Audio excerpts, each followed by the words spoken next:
நான் வளர்ந்த விதமே எனக்கு ரொம்ப சப்போர்ட்டிவாக இருந்துச்சு. அப்பா போலீஸ். ஓகே. அப்பா வந்து சப் இன்ஸ்பெக்டர் ஆகி ரிட்டையர் பண்ணாரு.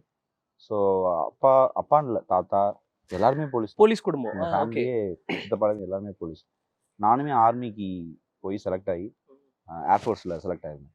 செலக்ட் ஆனதுக்கப்புறம் அம்மா வந்து வேண்டாம், எல்லாருமே சுற்றி இப்படி போயிட்டீங்க அப்படின்னு சொல்லிட்டு அதை விட மோசமான கிணறா ஒரு ஐடியில் தள்ளி விட்டாங்க.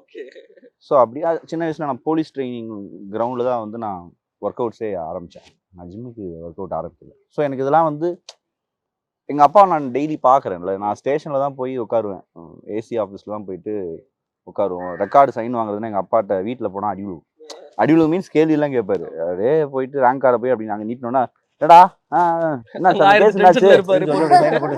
சொல்லி சுண்டோ அப்படின்னு அப்படியே வாங்கிட்டு அப்படியே வீட்டுக்கு ஓடிட்டு. ஸோ இந்த மாதிரி போலீஸ்ல திருட தானே ஒத்துக்கிட்டாருங்க. அவ்வளோதாங்க. இது என்ன ஒத்துக்கான்னு கண்டுபிடிச்சிருவாங்க. கரெக்ட். ஸோ அதனால அது எனக்கு ஜாலியாக இருந்துச்சு.